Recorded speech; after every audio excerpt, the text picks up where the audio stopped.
Ladies and gentlemen, the reason why we're here today, now that you know that I've had my morning espresso shot of coffee, is really that the world is changing. In fact, I believe that the world is a little bit out of whack. The fastest growing economy in the capitalist world happens to be a communist one. Iceland, the country with the highest standard of living according to the UN, is now bankrupt. And the Danes, supposedly, are the happiest people in the world. As a Swede, I find this very, very hard to believe. Because the Danes are kind of like the New Zealanders of Scandinavia.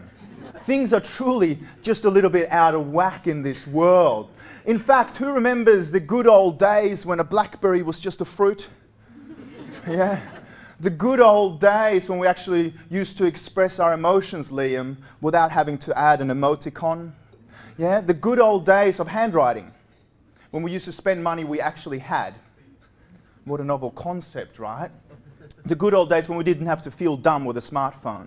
And I think in this crazy new world in which we all live, post the global financial crisis, we all have an opportunity as professionals, as engineers, to kind of upgrade the way we think and position our personal brands to connect in new ways. So my cat Finnegan still thinks like a dog. In fact, when I come home from overseas or from interstate, he licks my legs, he fetches, and he even barks, I reckon.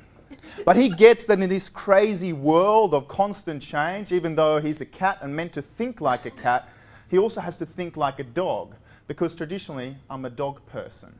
And to connect with your stakeholders around you, to truly advance your careers, to get all the love and affection and cuddles that you deserve in your careers, we also need to take a little bit of inspiration from my cat Finnegan, I believe. Ideas in this wacky economy in which we now live is the new currency, and I reckon ideas change the world. Change doesn't really care whether you like it or not. We're always forced to adapt and evolve with it. I think some of the biggest global challenges that we're seeing around the world today can be solved by some clever engineering. But I want to tell you a story from an engineering company I was recently doing work with, where one of their Gen Y graduates actually put up a really good, innovative solution. What he managed to do was to put it up on their social network, their knowledge management system. He managed to kind of sell it, or at least announce it, in a very high-tech fashion. But he failed to generationally bridge the gap and sell it to his stakeholders. He didn't manage to brand or package his idea in a very high-touch fashion. Now that solution, that engineering solution, sat on the in-house social network for 2 years before someone accidentally picked it up. Now that engineering company is monetizing it and bringing it to reality. Had he been better at selling his ideas or inviting other people to buy into it, as salespeople call it, we like to influence and manipulate the people around us, I think that solution could have come to market sooner. Has anyone faced a challenge like that? Actually having a really good idea, but failing to kind of sell it to the stakeholders around you. I think ideas are a little bit like hippies. They want to engage in this free love exchange of ideas. And in fact, what I think is important is, just like the graduate engineer at the company I told you about just before, I think it's important for all of us to kind of go from, in a sense, just having our ideas in our heads, going from mental masturbation, where it's good for you but for no one else, and actually releasing our ideas outwards into the world, actually spreading our ideas and letting them evolve through better conversation. So there will be some opportunity to actually cross-fertilize ideas here this morning as well. Of course, this digital revolution, this communications revolution that's run through the internet also leads to a whole new communications revolution. And the thing I want to talk to you about is social media and how social media can actually impact your own personal brand. Because social media isn't just a fad. In fact, it's a whole new way of communicating.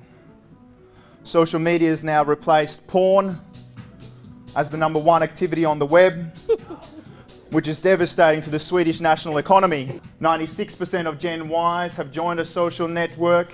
In fact, the internet is part of many of your thought processes. Gen Ys bring both their skills and their social network to work. If Facebook were a country, it would be the 3rd largest in the world. And the question is whether your company is actually tapping into this new economy. What is your personal brand? It's simply what people say about you behind your back when you're not around. Now, next time Bob Anderson goes for a job interview, do you think that the principal of his next school or the person in charge of recruiting is going to look just at his CV, at the information he puts forward, or will he go to review sites like ratemyteacher.com and actually see what consumers are saying about Bob Anderson behind his back? Because no longer is it just word of mouth, it's also word of mouse. Information truly spreads very quickly through some of these media. I love IBM's mantra when it comes to social media and communication trends. They have a mantra of don't fight it, adapt with it. And ideas aren't ageist. They can come to you whether you're old or young, and they certainly form part of your own personal leadership brand. You have to remember your ideas somehow, and I believe that ideas cannot actually be edited until they're written down.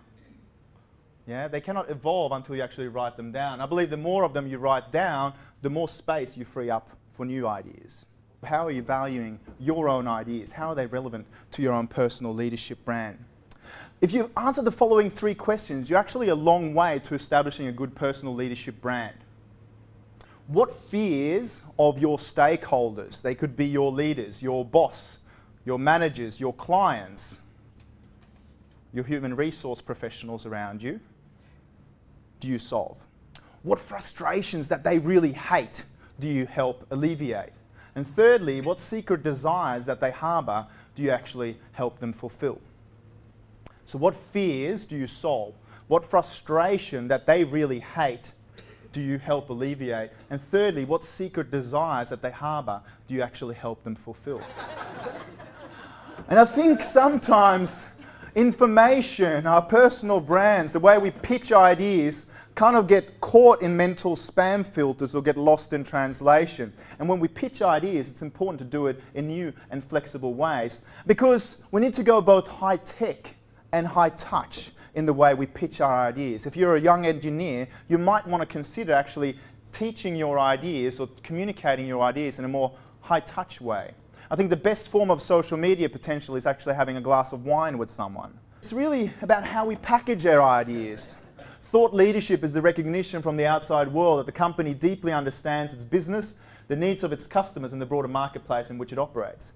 It's different from mere intellectual property in the sense that it's actually codified and shared with the world through blogs, through iPhone apps, through tweets, through white papers, through conference presentations. But it's when we start thinking outside the box, outside the lines, and say things that other people don't, that's when our creativity actually gets nurtured. That's when we have ideas that are truly worth spreading. Why would you be interested in doing it from a personal branding perspective? Well, you get respect from your peers and your team. You become the go-to expert. You become kind of like the trusted advisor 2.0, to use David Meister's language. There's less price resistance and there's profound connection even before a sales engagement. At Cisco, one of my clients, the entire senior management team is actually dedicated to this idea of thought leadership. Everyone on their senior leadership team has to blog, has to tweet, has to speak at conferences, because it actually positions Cisco for the future. Because I believe that your thought leadership, your best personal brand, actually sits in your own unique intelligence. Has everyone heard about IQ? Yeah? Intellectual quotient or intelligent quotient. Emotional intelligence, EQ. I also believe that there's a UQ as well, your unique intelligence. It's kind of like your superhero status in a way. We need to kind of upgrade the way we think and pitch our ideas. In fact, McKinsey talks about T-shaped individuals, people with a deep-seated area of expertise, yeah, the vertical kind of axis to the T, yeah, a deep-seated sense of thought leadership, whether that be in structural engineering, water engineering, etc., but also the social intelligence, the creativity and the breadth of experience to kind of communicate those ideas in a way that connects. Steve Jobs, who I have a professional man crush on, says that what makes Apple, the technology company with the largest market cap in the world, so unique is that it resides at the intersection of technology and liberal arts. In fact, what we need to do is kind of upgrade the way we think and go beyond right brain or left brain and kind of rewire the way we think. And I think when technology enables us to communicate in new ways, it's time for human beings to kind of step up the way we pitch our ideas. And I think whether you're constrained by mental walls, generational walls, or even mental spam filters inside your organisation, we all need to find ways to actually creatively pitch our ideas. And my question to all of you today is, what's your creative idea within constraints? How are you going to pitch it moving forward? Because the great thought leader, Winnie the Pooh, once said, have you ever stopped to think and forgotten to start again? And I don't really know what it means, but I think it's meaningful. And I want to challenge all of you guys to kind of stop and think, and also ensure you get started again. I want to encourage all of you guys to tune in to kind of your personal brands, your thought leadership, your unique intelligence.